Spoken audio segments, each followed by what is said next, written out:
এই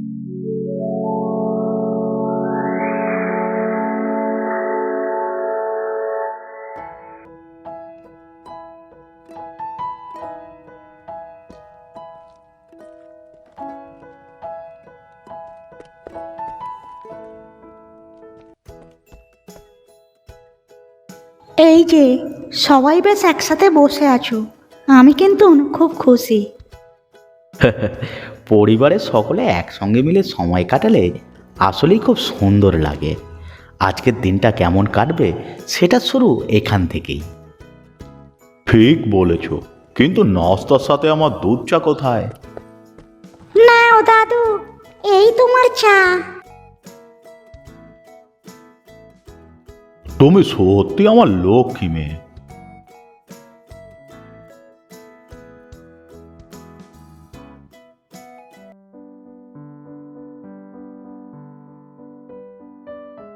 মিতা, তুই হেরে যাবি। দাদা, তুই হেরে যাবি। খেলাধুলো করো, কিন্তু ঝগড়া করো না। দলবদ্ধ থাকলে খেলায় আনন্দ বেশি হয়।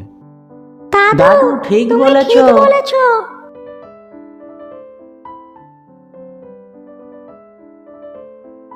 আমাদের সন্তানেরা একে অপরকে কত ভালোবাসে, তারা একসঙ্গে মিলে সব কাজ করে। হ্যাঁ, কারণ আমরা একে অপরের প্রতি যত্নশীল। বাবা সবসময় আমাদের শিখিয়েছেন ভালোবাসা আর সম্মানের মধ্যেই সুখী পরিবারের আসল রহস্য। সুখী পরিবার মানে একসঙ্গে সুখ দুঃখ ভাগ করে নেওয়া। যতদিন সবাই ভালোবাসা দিয়ে একে অপরকে আগলে রাখবে, ততদিন এই পরিবার সুখে থাকবে।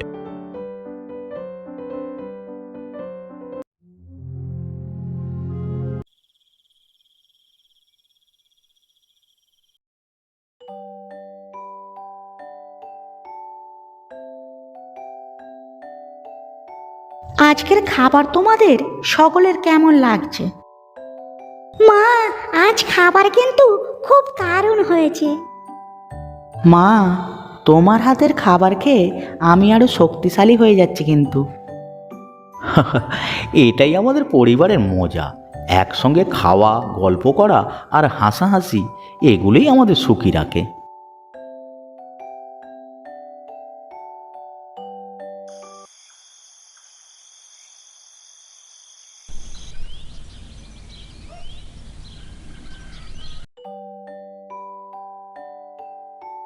আজ আমরা একটা গুরুত্বপূর্ণ বিষয় নিয়ে কথা বলবো। সুখী পরিবার কিভাবে তৈরি হয় তা নিয়ে তোমাদের একটু শেখানো দরকার। হ্যাঁ বলো দাদু, বলো কিভাবে।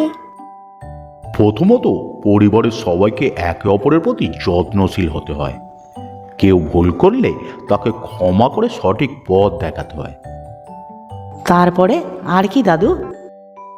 দ্বিতীয়ত, পরিবারের সবাইকে একসঙ্গে কাজ করতে হবে। যেমন তোমার মা বাবা পরিবারের জন্য কত কিছু করে, তুমিও তাদের সাহায্য করতে পারো। ঠিক বলেছো বাবা, যখন সবাই মিলে কাজ করি তখনই পরিবারের বন্ধন মজবুত হয়। আর ভালোবাসা ও সহানুভূতি খুব গুরুত্বপূর্ণ।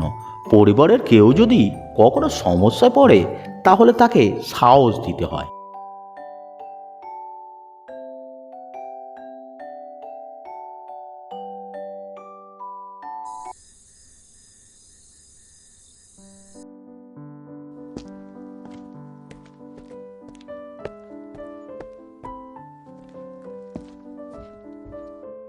আজ থেকে আমরা একটা নিয়ম করব। সপ্তাহে অন্তত একদিন আমরা সবাই মিলে একসঙ্গে খেলবো বা গল্প করব। বাবা, এটা দারুণ আইডিয়া। আমরা প্রথমে কি খেলবো? যাই খেলো না কেন, কিন্তু তোমাদের মধ্যে দলবদ্ধতা থাকতে হবে। মনে রেখো, পরিবার একসঙ্গে সময় কাটালে সম্পর্ক গভীর হয়। এই ছোট ছোট কথাগুলোই জীবনের বড় সুখ এনে দেয়।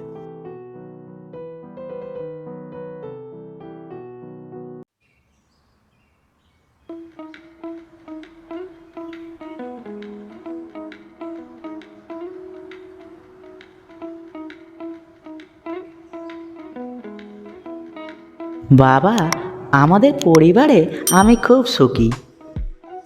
দাদু, তোমার উপদেশ আমাদের সব সময় মনে থাকবে। তোমরা যদি ভালোবাসা দিয়ে সব কাজ করো তাহলে এই সুখ কখনো হারাবে না। সত্যি, ভালোবাসা আর একসঙ্গে থাকার মাঝেই জীবনের আসল সুখ।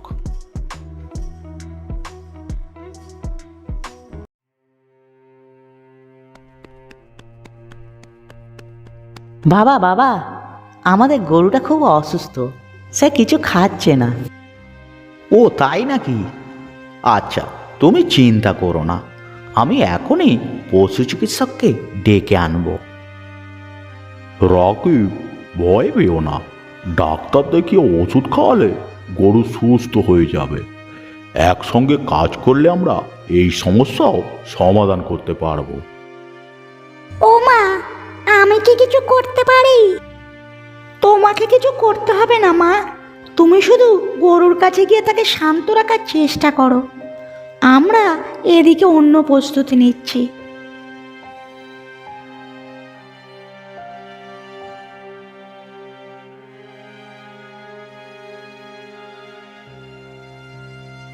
চিন্তার কিছু নেই, গরুটির পেটে একটু সমস্যা হয়েছে, সময় মতো ঠিকঠাক ওষুধ খাওয়ালে ঠিক হয়ে যাবে।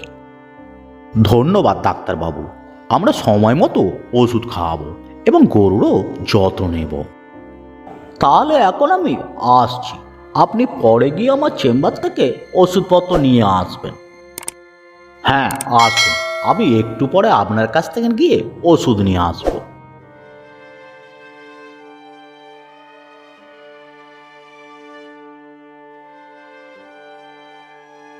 এই পরিস্থিতি আমাদের শিখিয়েছে যে পরিবারের সব সদস্য একসঙ্গে কাজ করলে যে কোনো সমস্যার সমাধান সম্ভব।